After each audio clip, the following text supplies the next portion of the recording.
I'd like to go first, yeah. Mickey, how's Mohamed Amir? Is he fully fit? Yeah, he's perfect, 100%. Yeah, he's fine. He's ready to go.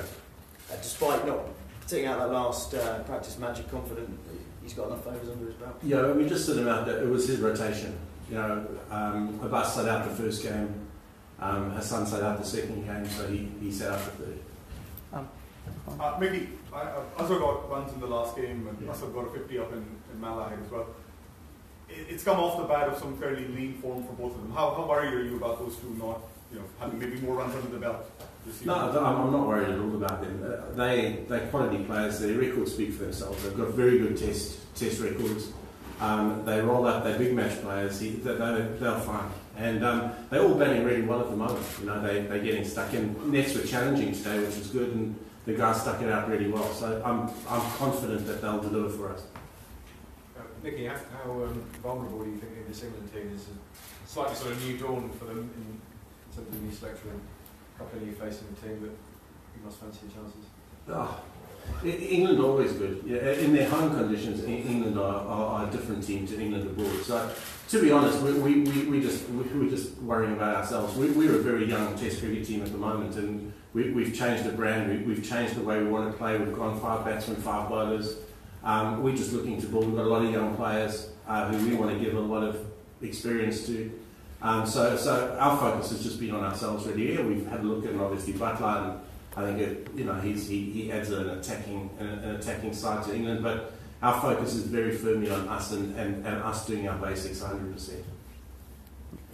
You keep proving everybody wrong, really. Do you, Pakistan? Could you do it again? Yeah, of course we can. Definitely. We haven't come out not to win. But we focused in on ourselves. I know that if we play well enough, it's a change room full of very, very skilled cricketers, very young cricketers, fearless cricketers, guys that don't fear failure. They're an intelligent, skillful bunch of cricketers who, if we get the breaks and things go our way, will certainly put England under pressure. Just actually about one of those guys specifically then, Mickey. I mean, I guess a lot of fans here won't have seen Imam bat much, but they'll know the name. How does he live up to that billing and that family history and all that kind of part of his identity? To be honest, he's a totally different character to Inzi. I don't think it phases him that much, to be honest. Nothing really phases him. He's on cloud 9 at the moment. He played beautifully for us under pressure against Ireland. He made his Test debut, got 100 on debut in one-day cricket. He's living the dream, and he's rolling with the punches at the moment. He's fine, and I don't think that phases him at all. To be perfectly frank. Mickey, you said something about changing your brand and your approach. How different is it from 2 years ago when you came over and it was the push-up post boot camp series and did so well there? Number one, how's the brand and the approach changed with this side you've got now? Well, first of all, we're an incredibly fit unit. The guys have trained unbelievably hard. Not that we weren't coming in 2016. That was the start of almost the fitness regime. The brand of cricket we're playing is certainly a more attacking brand. You know, we had and that worked for us over that period of time. But we felt we needed to also change with the times. We felt we needed to get another bowler in. We felt another bowler would lessen the load, particularly not having Yasser here. And we are more attacking side at the moment. You know, our batters will score. They'll score quick, and emphasis is on taking wickets and emphasis is on scoring. You know, gone are the days. Yeah, there's going to be times we need to control the game, but you know, it's all about attack, and that's not getting blasé, because there are moments where you're going to be you're going to have to show a lot of patience and absorb a bit of pressure. But for us, the best form of pressure is if we can put pressure back on the opposition, and we do that by attacking. So we were probably a more negative team in 2016 than we are now. But that wasn't a bad thing, because that fitted exactly what we wanted at that point in time. So even about 20-year-olds, you have one younger still actually. Tell us a bit about Khan. He's a wonderful talent. He's obviously cut his, like many of the young guys do, he cut his teeth in 2020 cricket. So he's cut his teeth in white ball cricket. But he's bowled a lot of overs in these. I think he's played 5 or 6. Might as well be able to tell you, but I think he's played 5 or 6 first-class games. And he had a test match in Barbados, which didn't go that well for him. He learned a hell of a lot from it, though. He learned he needed to be a lot more consistent. In that test match in Barbados, it was like I likened him to Imran Tahir. He was leg spin, googly. Whereas now he's understanding what he needs to do. He's built pressure for us at times. He controlled the rate for us beautifully in Malahide, and he's got all the tricks. He's got all the tricks, so he can defend and attack. He's a wonderful talent, and I hope you see the best of him here because he's going to be special. Mickey, sorry. Do you intend to play the same side that played at Malahide? We've selected a squad of 12.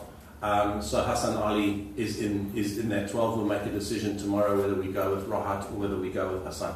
So there will be an Ali playing. It just depends on Rahat does. Mickey, just went on Mohamed Amir last time round. He bowled pretty well, but maybe didn't actually get the wicket rewards that his bowling merited. Do you feel as though a real bucket full of wickets are going to come his way? And do you get a sense that England maybe really struggle against left-arm pace as they did against Mitchell Stark and then Trent Bolt over the winter?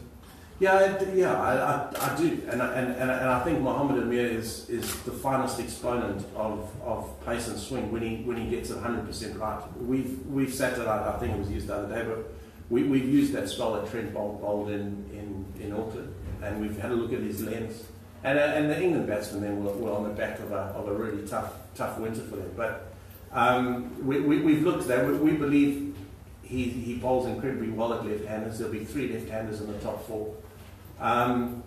He's ready. I just hope it goes really well for him because he's been unlucky at times, and it's with the amount of drop catches. But he's ready. He's determined. He's fit.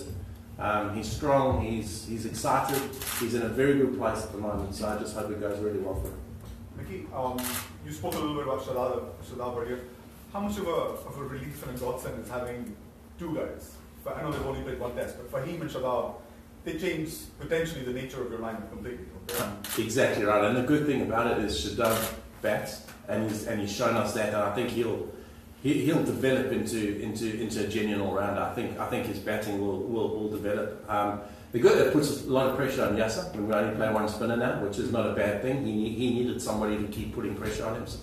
And when we play in Dubai, when we've got Australia and New Zealand coming up, it's going to turn square. And we're having those 2 going and bowling in tandem is going to be pretty exciting. I meant Fahim as well. Fahim. Yeah, Fahim as well as Shadab. Yeah. Fahim. Well, we couldn't play the 5 bowler option if we didn't find a seamer who could bat.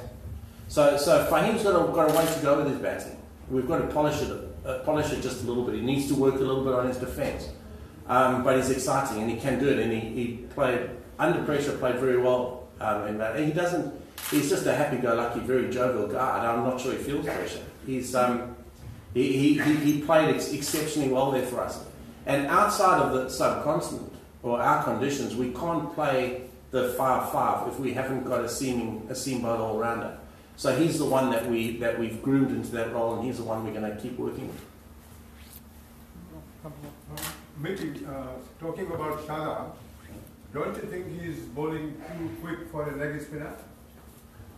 Not at the moment, no. At the moment his pace is 100% right. He's slowed his pace down a hell of a lot. He was too quick when he started. I agree with you. His pace now, if you watched him bowl in Ireland, and if you watched him train today, his pace is right for these conditions. What we've wanted him to do is his variation has got to be a gear up instead of a gear down. So in the subcontinent, his variation is a gear down, which is slower. Here, it's got to be a gear up, and he's got it right. He's got his pace right. So when he gets under pressure, he sometimes just goes a little bit quicker. But when he's bowling well, his pace at the moment has been really, really good. Mickey, you're in your 3rd national team, and obviously things are going very well with Pakistan. I just wondered if you ever fancy working in England. As Trevor goes next year. Does he?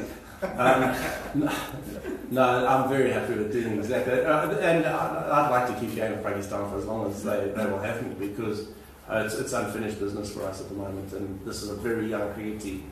And I worry, you know, if we move on, what happens to these guys, because their fitness regime is outstanding, they're training hard, they're enjoying the cricket. It's one of the best dressing room environments I've ever been in. And I say that in all honesty. They're a lovely bunch of guys who are working extremely hard, so I'm very, very happy with where I am at the moment. Mickey, you talked about change of brand and change of style. And in the last test match, Pakistan, they enforced the follow-on after so many years. So was that part of strategy, like Pakistan, they wanted to be more attacking? It was a no-brainer for us there, Much, to enforce a follow-on. We had to. We looked at the weather forecast in Ireland. The weather was supposedly closing in. It didn't. But the weather forecast on the last day wasn't great. They were 180 behind us. Our bowlers had only bowled 40 overs. It was a no-brainer there to enforce a follow-on. So, you know, if we were in the same position again, it was the right decision, and we'd make the same decision. What happens if the captain breaks a finger in the first hour or something? Who keeps them? We've worked on one or two options, but it's a very good question. Stumper, Steve Rickson comes down. Is that a financial thing? They're not having. No, not at all. And our second keeper's playing the leagues here, so he's just a stone throw away. We've covered that. I was being flippant earlier. We've covered that base. So Mohammed Rizwan is here in the leagues. He's our second keeper. Rizwan, yeah. So he's a couple of hours away. I'm not sure in a game that would be interesting. He'd just have to strap it up and keep going. Vicky, in terms of experience, there is huge difference between the two teams. Like Cook has 12,000 runs, 941 wickets between Anderson and Broad. So would that be a factor? Of course it would. But you know, with all that comes a lot of responsibility and a lot of accountability with the amount of runs and the amount of experience that those guys have got. A couple are under the pump at the moment. Our guys don't fear that at the moment. There's accountability, there's responsibility for them. But they're looking at the opportunity, and they're hoping to grab that opportunity with both hands. And I just hope they do, because if they do, it solidifies exactly what we want to do with Pakistan cricket. So let's just hope that works out for us. Any more questions? Thank you so much. Thank you very much.